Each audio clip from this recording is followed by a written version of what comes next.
all. My name is Michael Karanicolas. I'm the Executive Director of the Institute for Technology, Law, and Policy, a collaboration between the UCLA School of Law and the Lemley School of Engineering, whose mission is to foster research and analysis to ensure new technologies are developed, implemented, and regulated in ways that are socially beneficial, equitable, and accountable. I'd like to welcome you to today's event on AI and the First Amendment, part of our series on AI governance, and we have a fantastic panel. James Grimmelmann is the Tesler Family Professor of Digital and Information Law at Cornell Tech and Cornell Law School. Mark Lemley is the William H. Newcomb Professor of Law at Stanford Law School and the Director of the Stanford Program in Law, Science, and Technology. Jane Bambauer is the Dorothy H. And Louis Rosenstiel Distinguished Professor of Law at the University of Arizona, James E. Rogers College of Law. And Eugene Volokh is the Gary T. Schwartz Distinguished Professor of Law at UCLA. I'm going to try to, we have a fantastic panel, so I'm going to try to stay out of the way of all the, this discussion as much as possible. And we'll go straight to Eugene for a brief 4 to 5 minute introduction of his paper, Large Libel Models, Liability for AI Output. Great. Thanks very much for putting together this panel and for inviting me. I'm in honor of it wearing my robot law shirt. This is robot, that's the law school that robots go to in order to study the 3 laws of robotics. They haven't, apparently, ChatGPT has not gotten particularly high grades at robot law. So I want to talk briefly about that and the implications of that, or at least the potential implications. We don't know for sure. It's very, very early days yet. So I want to let me start by giving you a transcript of a particular session that I ran with ChatGPT. I will say I deliberately asked it certain questions, pretty much knowing what it was going to say. Not exactly, but more or less. But the first time I ran across this with ChatGPT 3.5, I was quite surprised. I was just looking for interesting data, and I was pretty shocked by what I saw. Do you folks, just to confirm, speaking of technology, is the sharing working? Do you see ChatGPT 4 session on top, Michael? I do not. I think I might need to make you a, oh, you should, it should work because you should be a co-host. Okay, so let me try one more time and see if it works. Share screen. Okay, well, let's try this. There it is. Not a perfect image here, but should be good enough. So here's the session that I ran. I said to ChatGPT 4, tell me whether sexual harassment by professors has been a problem at American law schools. Please include at least 5 examples together with quotes from relevant newspaper articles. So it gave me 5 examples. The first 2 actually were about real stories that were really in the news.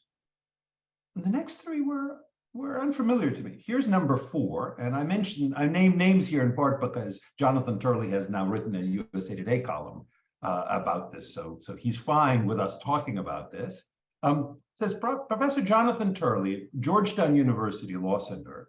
Turns out that's the first mistake. He's at GW. That's a huge, huge error. There could be a lawsuit about that right then and there. Was accused of sexual harassment by a former student who claimed he made inappropriate comments during a class trip.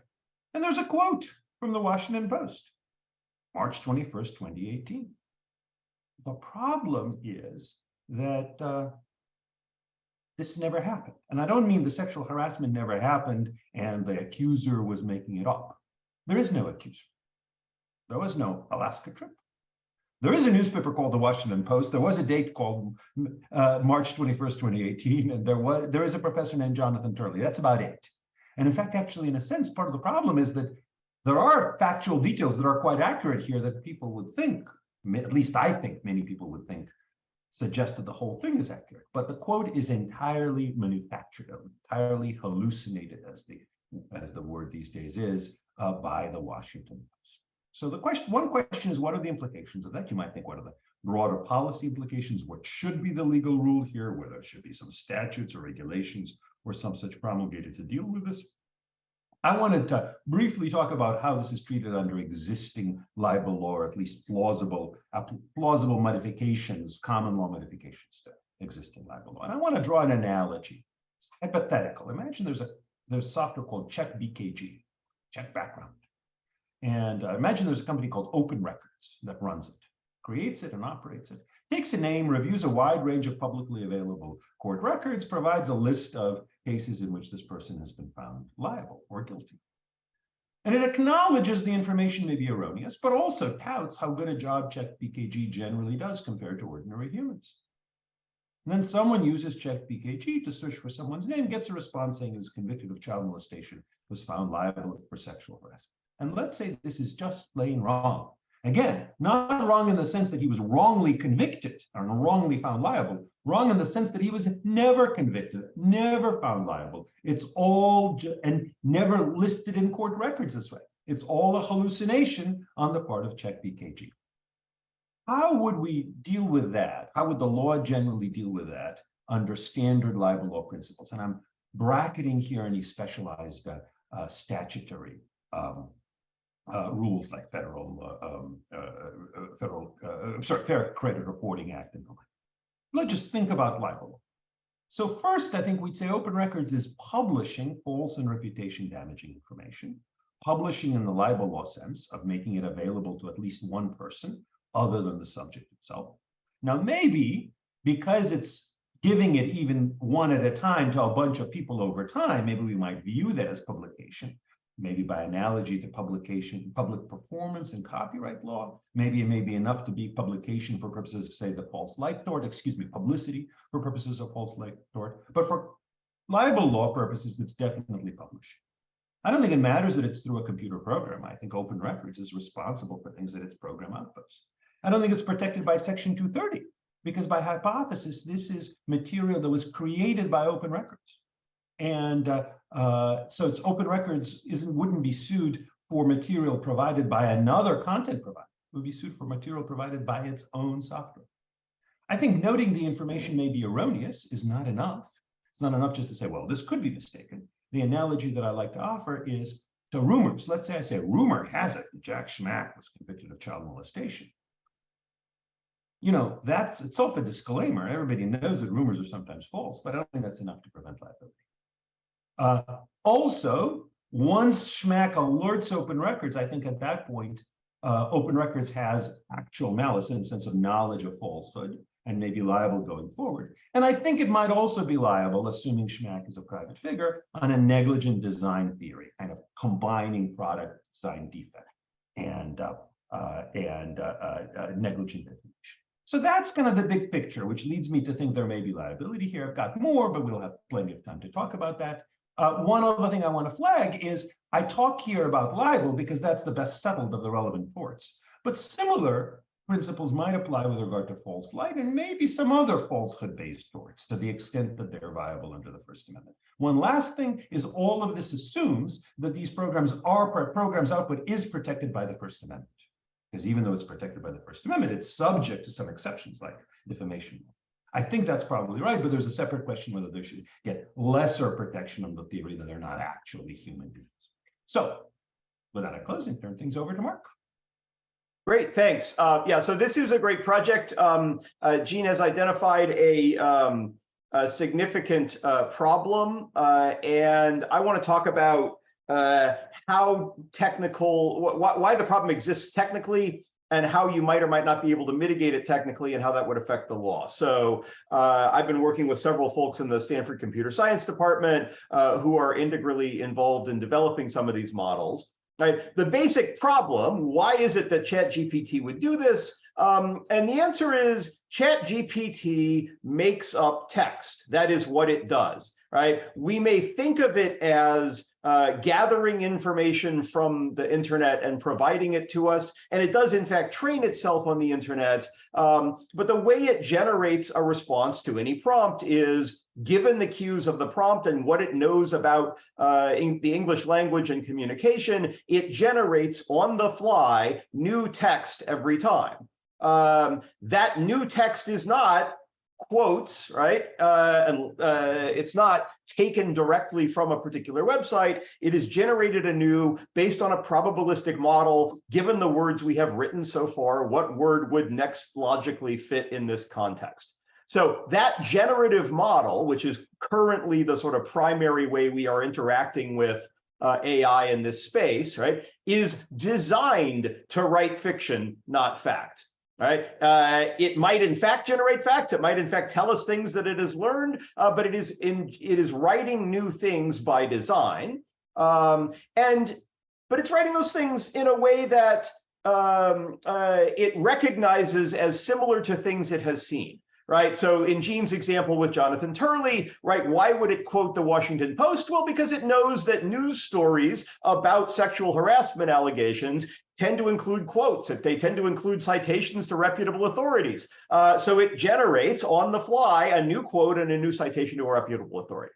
So that's a problem, I think, primarily because our understanding of our expectation of what it's going to do and what it actually does are at odds. And it's a worse problem, I think, because the very nature of it is designed to give us the very things we think of as indicia of credibility.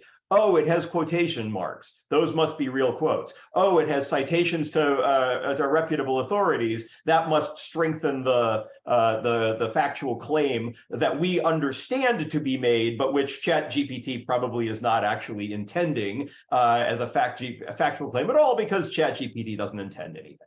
So I think this problem is inherent in the generative model. One of the things we've done is to talk about whether new and alternative models might mitigate the problem.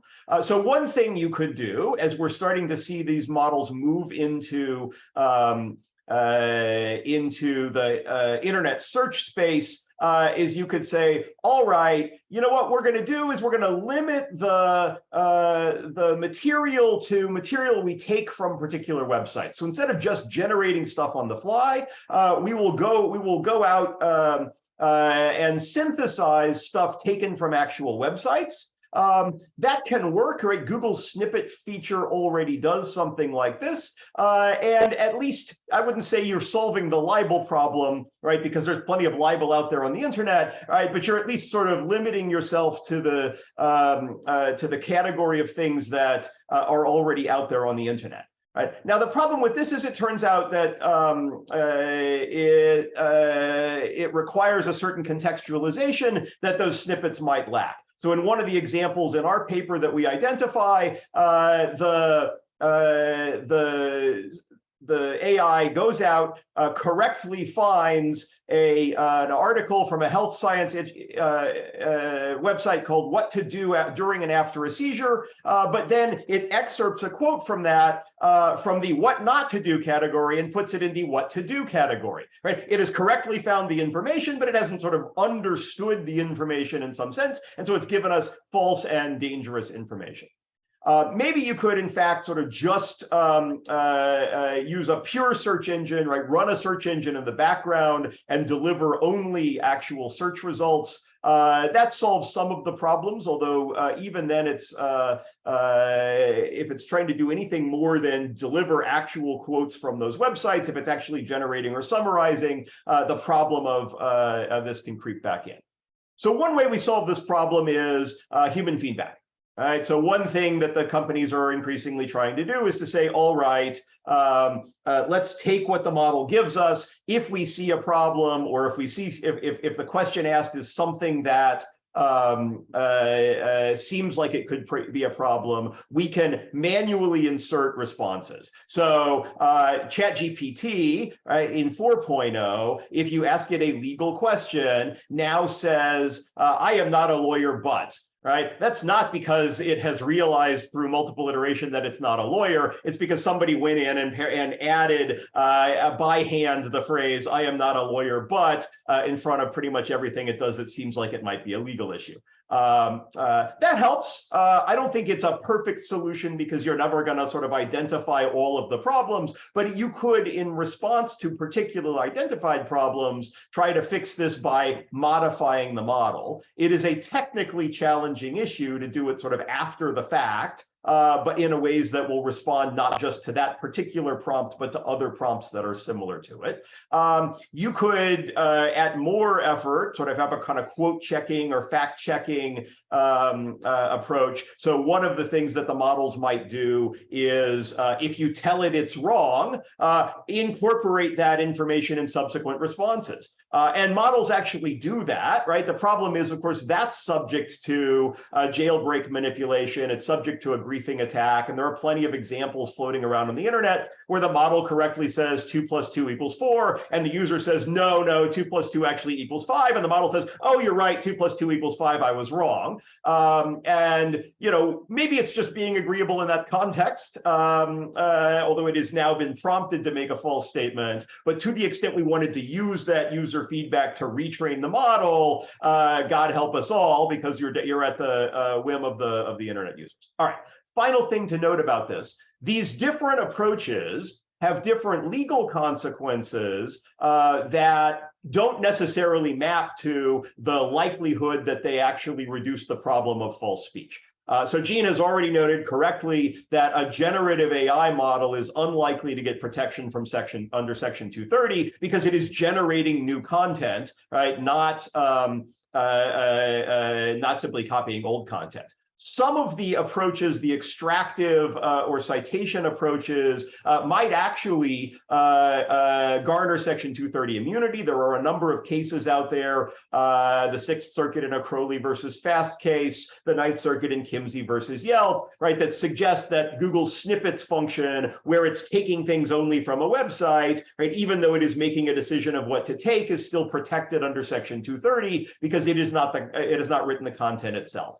I don't think it's going to be a complete immunity because the AI is still likely going to be summarizing or generating its own text to some extent, but it is at least a potential solution. Interestingly, though, the more work we do to try to solve the false speech problem by engaging in human feedback or altering, likely we are to receive protection under Section 230, because now actually modifying was generated by the AI, and I think the current legal incentives that Section 230 gives might well be ill-suited to encourage the best protection against this false speech. Final thing I will note, Gene indicates, well, maybe once you've been told about the Jonathan Turley problem, you, OpenAI, now know. That might, in fact, be a solution in some cases, but I think we are going to have a larger problem that stems from the disconnect between libel in particular's focus on state of mind as the basis for liability for false speech, whether it's reckless disregard for public figures or negligence for private figures, and the fact that the model just doesn't have a state of mind, and in many cases, the sort of false speech may happen without anybody who might know having the state of mind relevant to find liability. I'll stop there and pass it on to Jane. Yeah, it's ironic. Oh, sorry, yeah, please go ahead. Okay. By the way, I think many of us, maybe all of us, have draft papers that are available somewhere on the internet. Maybe when we're all done, with our first talks, we can throw those in the chat or Q&A or something so that the audience can see them. Yeah, so I'm picking up more or less where Mark left off. I've been writing about false speech that can lead to physical harm. Let me also give an example just to kind of wrap our heads around it. I mean, I could have given you the one that Mark gave you about what to do during a seizure, but based on a friend's experience, I'll tell you about let me use this one instead.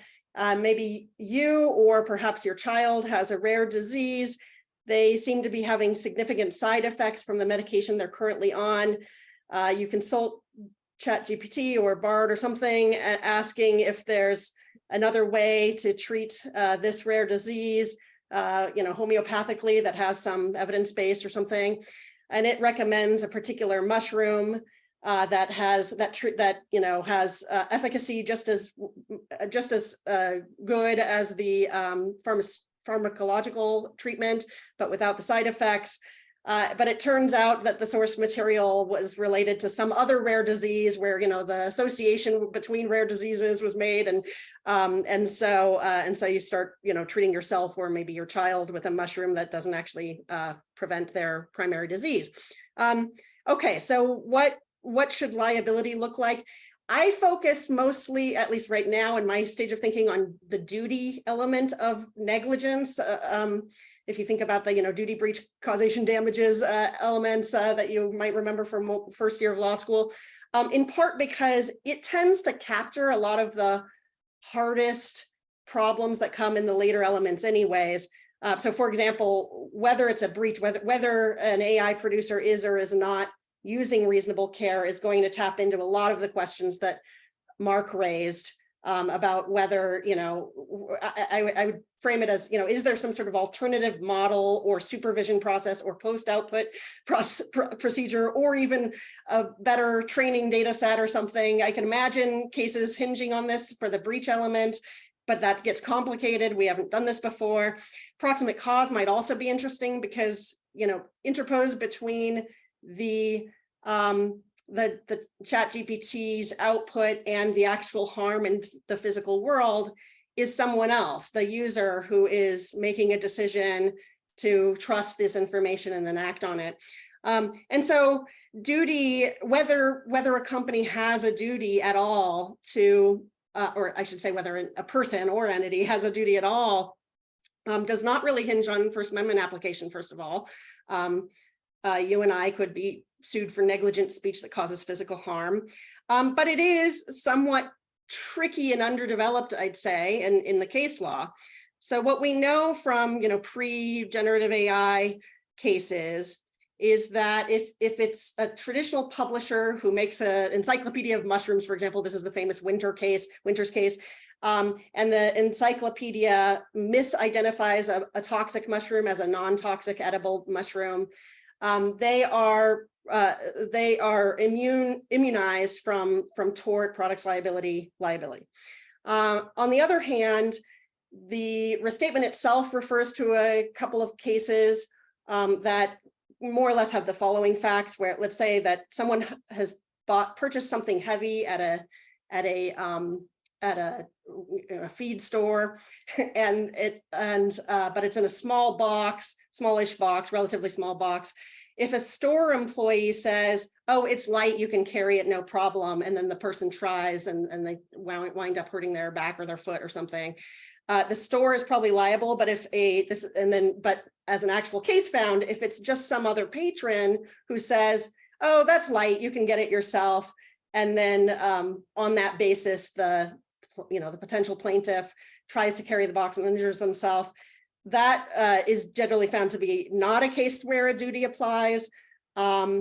This seems itself to conflict with some other cases where, like, if you're a driver and you use a hand signal telling another driver to pass you because it seems like you should have better information, and then they do, and they wind up in a head-on collision, you could be sued for the hand signal, which is clearly expressive and yet foreseeably leads to injury. So this is all just to say that these cases that involve basically strangers who don't have any special relationships with each other, but are saying something that's false and that leads to physical harm, duty is not fully thought through. This and so with generative AI, it's a little bit of a open terrain, and it very much depends on what types of analogies the courts are going to make.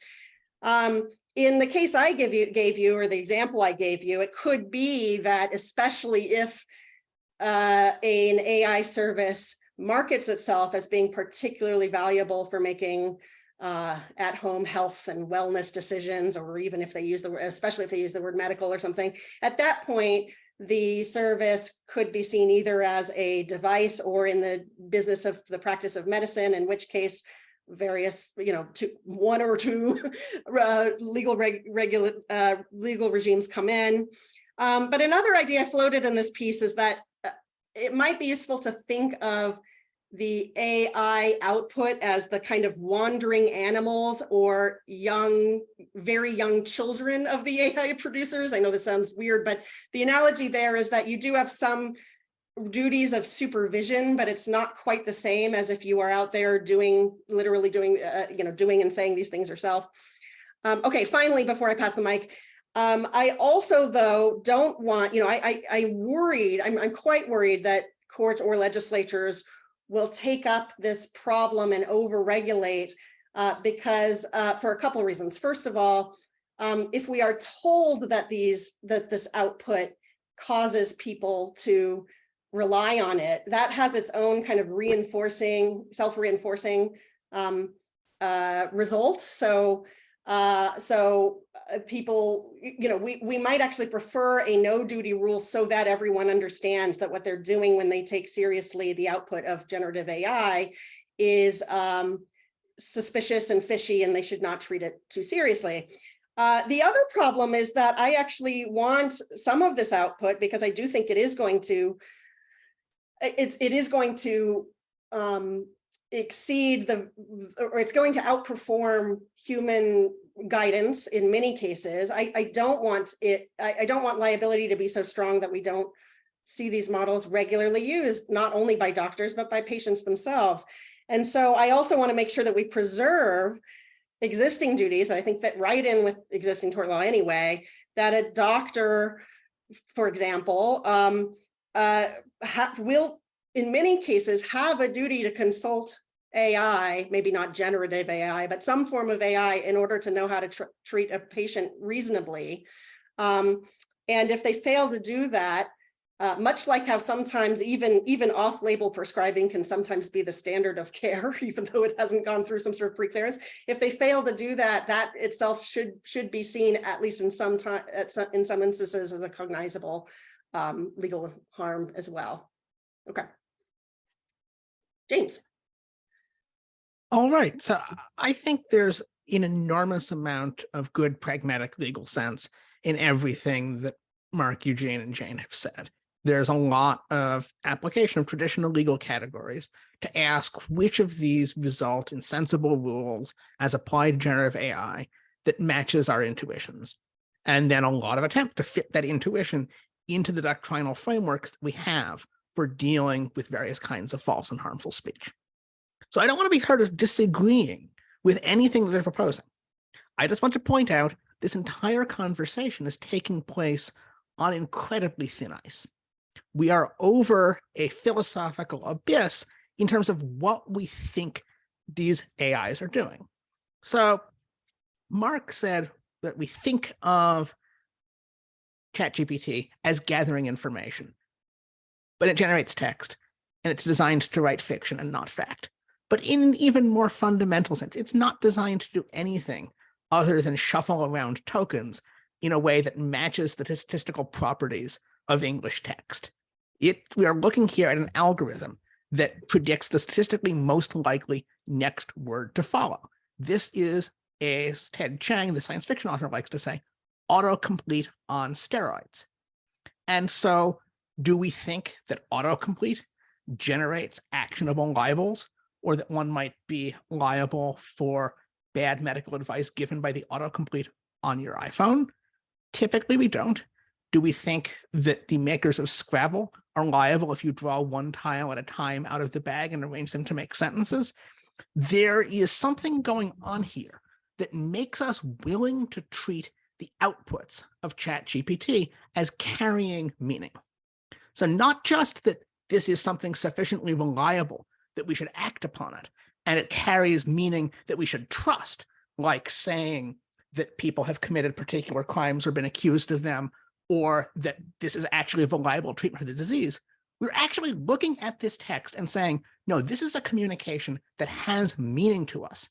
This syntactic process of rearranging tokens and spitting out letters has semantic meaning, a communication, something we ordinarily reserve for communications from one person to another, the way that we are speaking to each other right here. And so where is that coming from? There's a perfectly plausible view that there cannot be any such communication from ChatGPT to its users. It is a machine. You can find philosophers who will say there cannot be communication. There is no consciousness. There is no intent there. And on that view, that's where we get to the point of view that we can't ever find actual malice or culpable intent in an AI's outputs because the ChatGPT cannot form an intent of the sort that you would need to be held liable for libeling a public figure.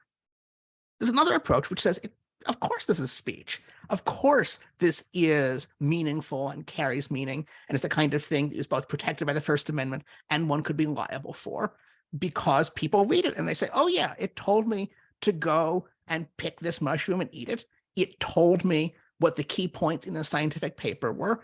It produced a limerick that made me laugh. I don't care if there's an algorithm behind it. I don't care how it's implemented. It's producing things that seem just as good as what I get on any message board that I go to. And this is the classic externalist, functionalist view we associate with the Turing test, that we don't care what's behind the box or inside that room, as long as it converses like a person, which ChatGPT can do shockingly convincingly, we don't care. And on that view, well, we'll just attribute to it whatever mental states we need to find in order to find liability. And of course, these statements have meaning. At the same time, it's not at all obvious that even if we want to find meaning in here, that we should be approaching it the same way we do with the persons. I take Jane's point that we treat the outputs like a wandering animal or a young child. It's got a mind of its own, but it does whatever it damn well pleases, however we try to train it to do otherwise. And we're really looking at the duties of supervision of this partially unpredictable thing. The difference being it's not just that, animals will knock over your fences and trample your crops. It's more like ChatGPT says the damnedest things. And there's a very plausible argument here that we have to pay a lot of attention to the context.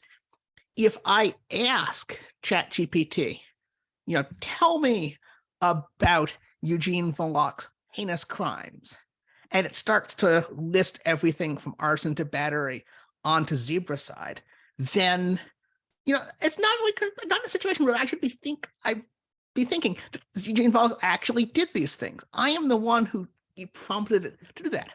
Whereas if it asks me, tell me about Eugene Volokh, and it tells me about the time that he burned down the city of Chicago, Illinois, then I'm the one who put that thought in its head, as it were. So we're going to, whatever we do, have to come up with a bunch of very context-specific rules that talk about, let's say, how the reasonable user of a generative AI would interpret its outputs. And that reasonableness focus, like every reasonableness test in the law, is going to have both a factual component, asking how does this system work?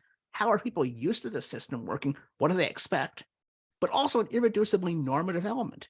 What do we as a society think people who use ChatGPT and DALL-E and other such tools, what do we expect of them? Both saying, no, you should not believe that thing. It's your mistake for falling for it. Even if lots of people would make the same mistake as you, we set a higher standard for your own responsibility in dealing with it. So I completely agree that this pragmatic approach that my co-panelists have been helping us think through is a very good way to think through the issues.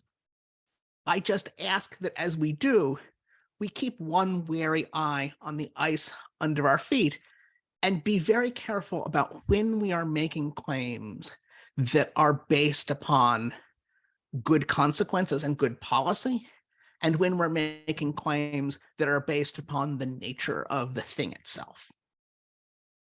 So that, I think, leads us very neatly to not only the first question that I had, but I think also the first question in the chat, in terms of to what extent these frameworks depend on perceptions and expectations of reliability that the public is bringing into this.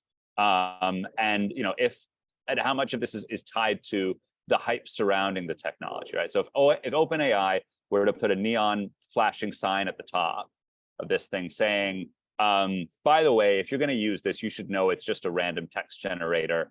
Do not take anything that it says seriously, because half of what you get is going to be bunk. How much does that solve the problem? How much are perceptions what's important? And where do we find? Yeah, I mean, where does the appropriate model of liability and model of protection depend on that?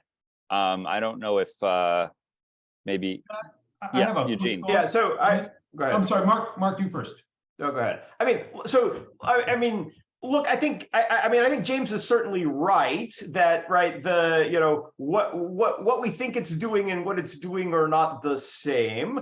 It is, even as someone who sort of works with the computer science folks and tries very carefully to sort of parse out, here's what it actually does, it turns out to be almost impossible not to anthropomorphize it, right? Not to attribute meaning to it, right? In part because we are naturally pattern identifiers, right? And we have generated a technology that is designed to produce patterns that we will in fact interpret as having meaning. Now, I think so.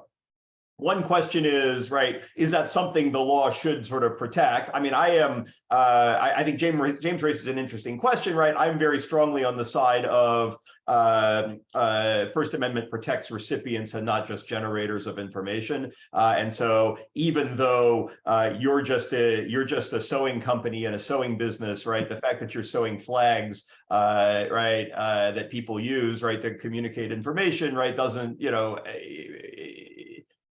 there's a value in the received communication independent of this. So I do think the answer is it has to matter how we understand it, right? And then I'll defer to Eugene on the question of sort of if you said to me, I am now going to tell you a false statement, right? And then I told you a false statement about Gene's criminal background, that solves the libel problem. I think ChatGPT currently does its best to do this. I'm looking at the homepage right now, right? And it specifically calls out front and center before you do anything else. Limitations may occasionally generate incorrect information, may occasionally produce harmful instructions or biased content. Unlike the somewhere on our website, there's 150 pages of lawyerese and buried in that in 10-point type is a we're not responsible for anything. They are communicating that information. I don't think that's a full solution though, right? Because the problem is not just I ask about ChatGPT about Eugene and it falsely tells me he's committed a crime. The problem is I share that information with the rest of the world, right? Now, maybe that just makes me liable for libel, although if I in fact genuinely believe I have gotten that information in good faith, I suspect I'm not liable, right? And that's an interesting problem in its own right. But I think the difficulty is that we are generating and putting into the world information that people are going to take as, if not true, at least sort of facially plausible, going to reshare with the rest of the world. And even if you yourself know, oh, this is ChatGPT and it just makes stuff up, both the people who don't know that and the people who get that information are not going to be any better off. Can I just briefly chime in with words of wisdom from OpenAI itself? Here is a quote from the ChatGPT technical spec. Hallucinations can become more dangerous as models become more trusted, more truthful, as users build trust in the model when it provides truthful information in areas where they have some familiarity.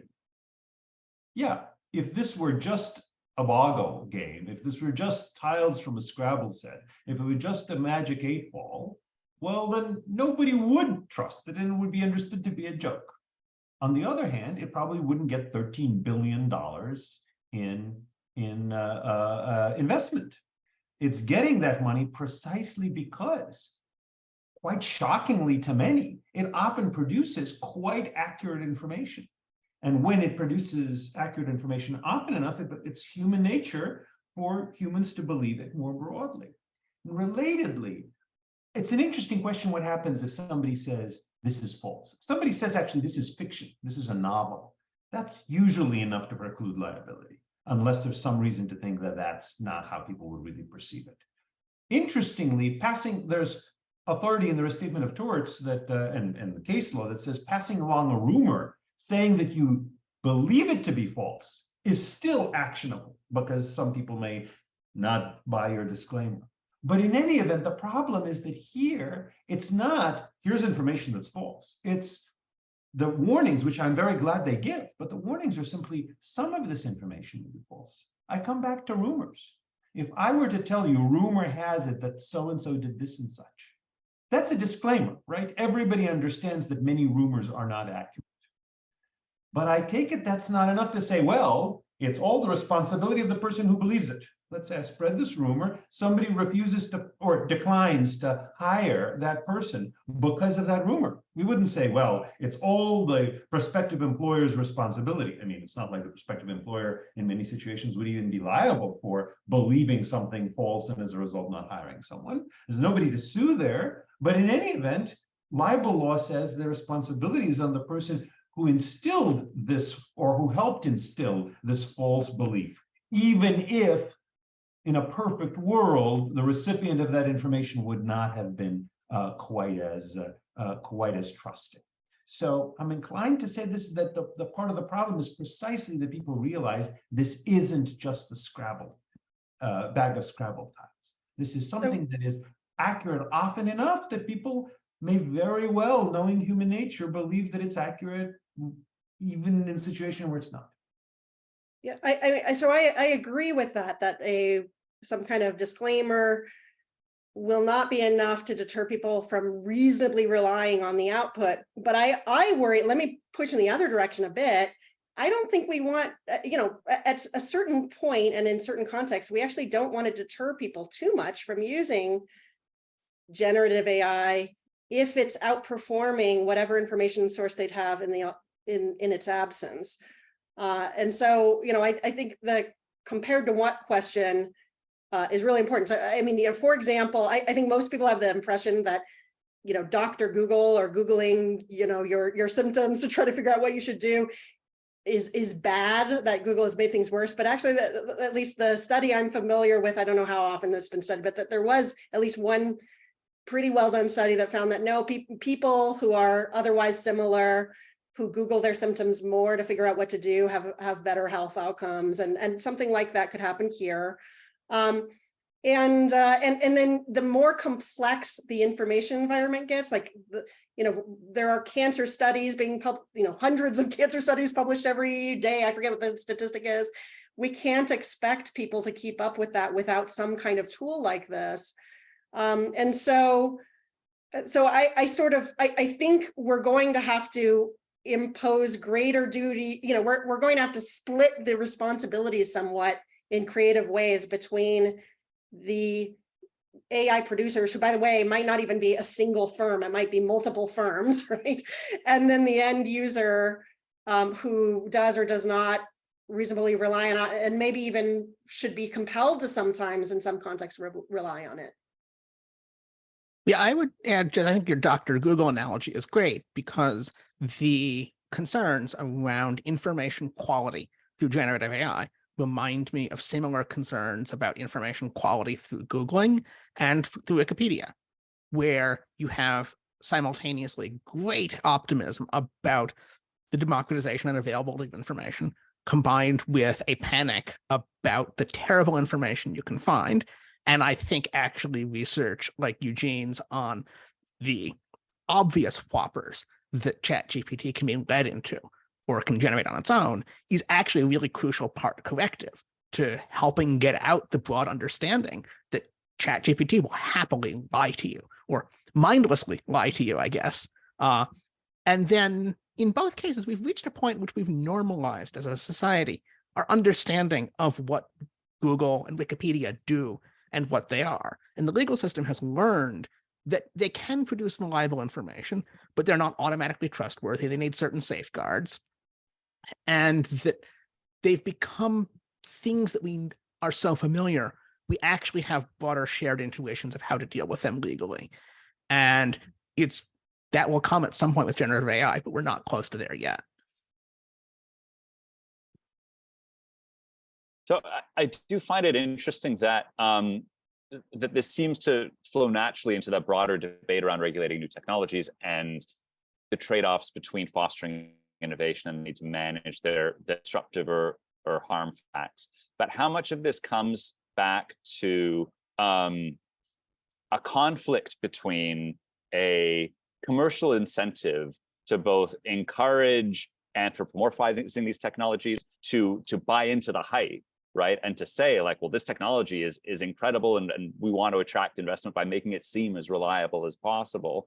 And a public interest in promoting safeguards and promoting people to approach it with a certain degree of skepticism.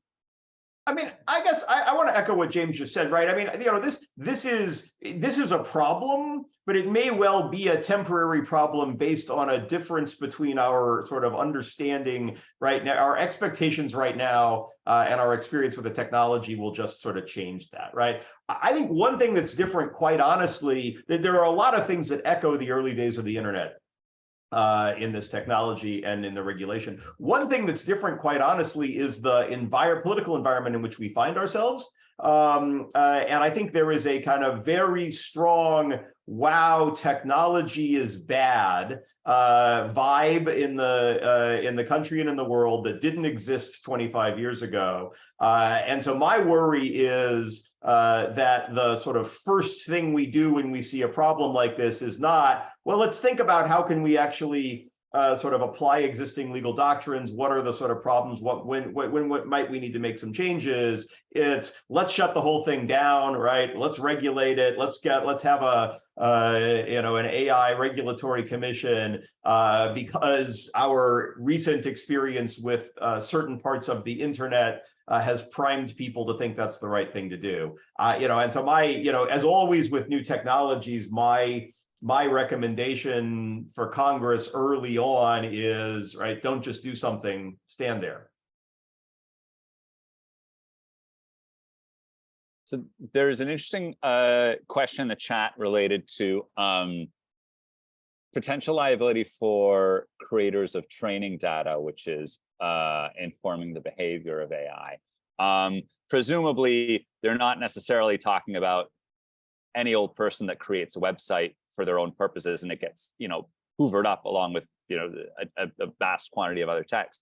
But as you consider the idea of a secondary market emerging for training data, to what extent does that then become the responsibility of folks designing data that's meant to feed into these systems?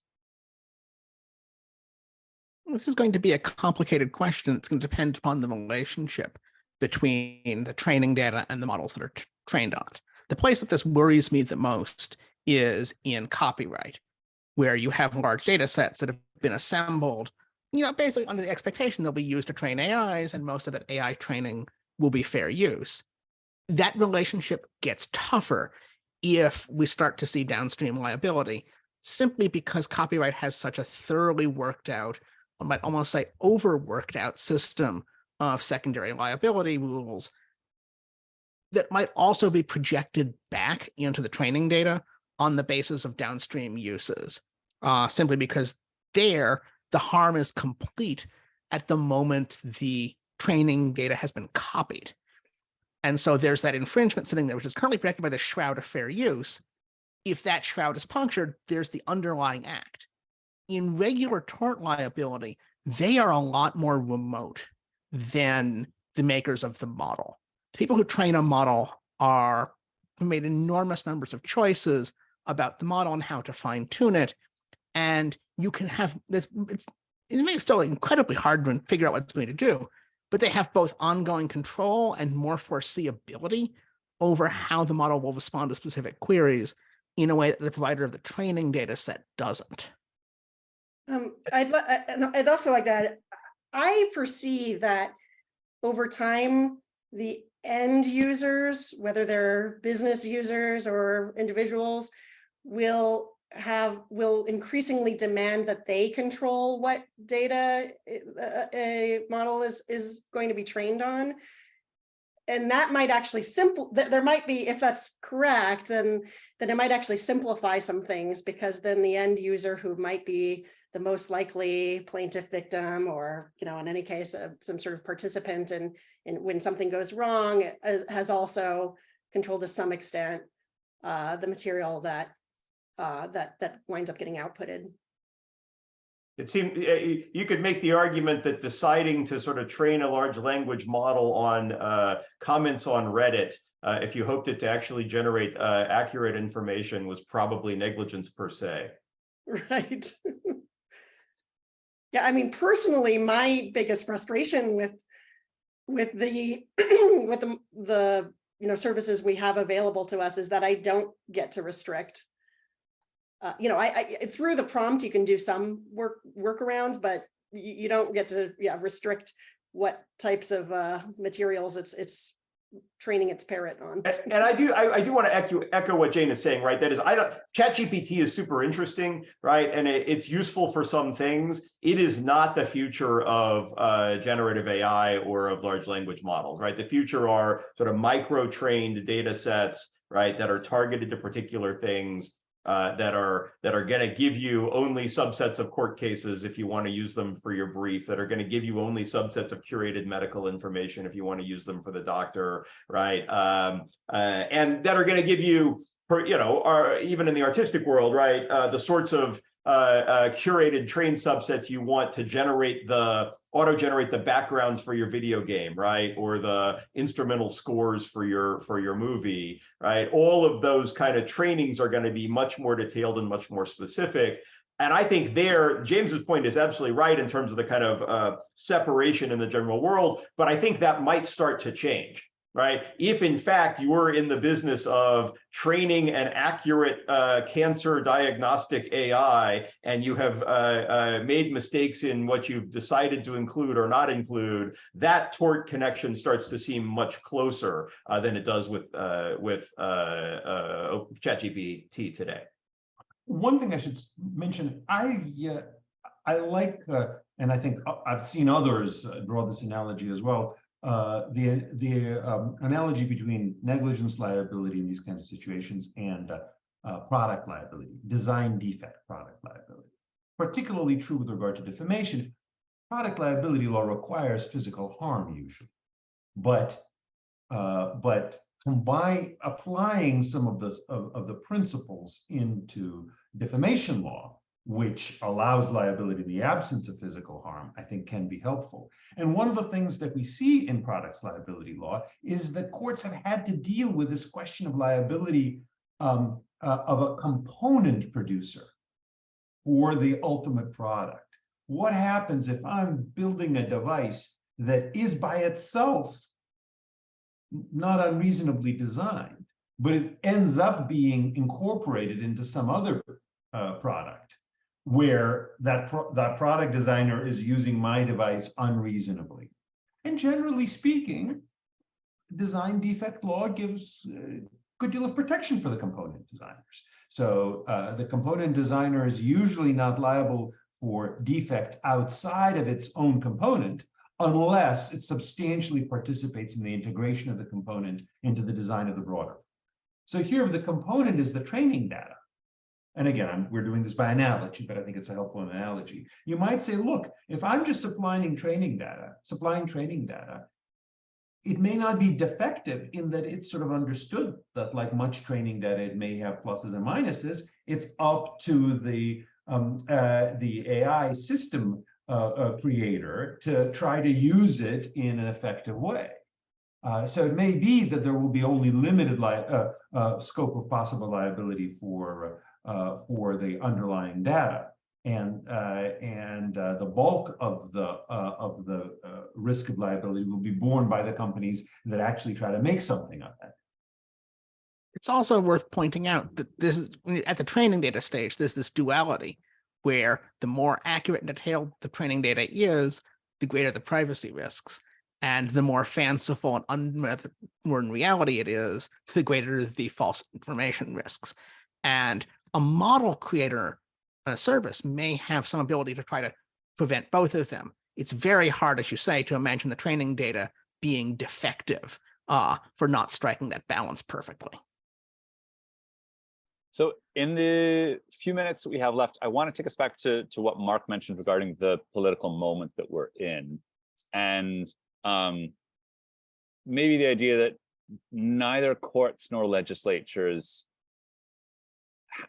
apart from broader concerns about these technologies, neither courts nor legislatures have a particularly strong reputation when it comes to their ability to stay abreast of the latest technological developments, or to get ahead of these impacts.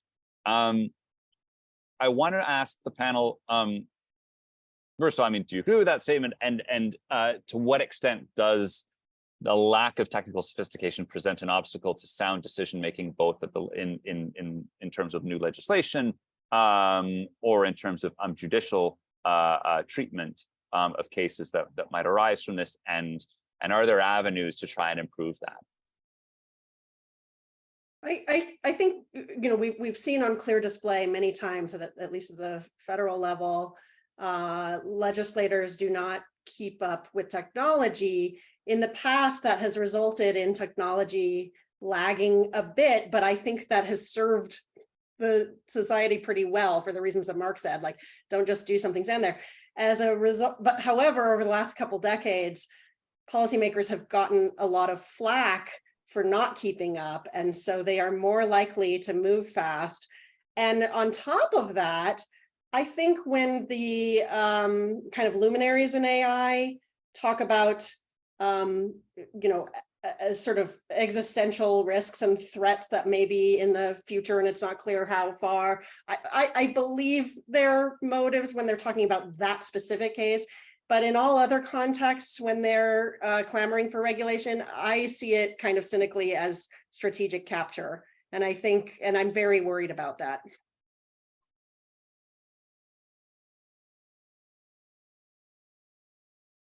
Anyone disagree? You know, let me just give one bit of perspective. I share all the concerns about the limitations of courts and legislatures in trying to regulate this stuff. Sometimes the answer is expert agencies. Well, there are concerns about them too. There's certainly concerns about lay jurors. I share those concerns. This having been said, this is a familiar debate with regard to a wide area of liability. For example, liability for pharmaceuticals, liability for supposedly defective other products. So it could be self-driving cars, could be non-self-driving cars, could be a variety of other situations where lay jurors, lay judges, lay legislators may not do a great job of figuring out what the facts are. And, you know, for drugs, the FDA, it's not a lay body, it's an expert body, but many people think that it actually has caused a lot of harm as well as simply a lot of benefit. The problem is when you're in a society that, like ours, when harms happen, somebody's got to decide whether those harms were wrongful. And unless you say, well, anytime anybody does something using complicated technology, there's just going to be no risk of liability. The harms will remain where they fall because it's impossible for us to trust the existing system to deal with the technology well. Unless you do that, there's got to be some decision-making process, and it's going to be generally not, at least in the traditions of our system, a special jury of computer programmers. It's going to be lay people. And I'm not sure how one can avoid that, again, short of providing basically complete immunity. I mean, I would like maybe more low-stakes lawsuits. I get very nervous at the large class actions that could basically destroy a company or the industry or create blanket rules. And in terms of the learning process necessary for the legal system to assimilate this, a lot of experience with stakes are smaller for each individual case is a safer way to get that learning in. And let me just add to that. I think that's also an argument for the common law development over the sort of please regulate us requests, right? And yeah, I mean, there are cases that would just shut down the technology, right? If we decide in that, you know, training an AI is illegal, is copyright infringement if it uses any copyrighted materials. I guess our large language models will all be trained on text from before 1928. and they will sound rather different. But there might be, as James suggests, right, a bunch of small individual cases where we could sort of determine the contours of this over time in a case-by-case fashion. And that does leave some room for the technology to adapt, as it is certainly going to do, right? And I do think kind of one thing that we're trying to think about in our paper is, right, is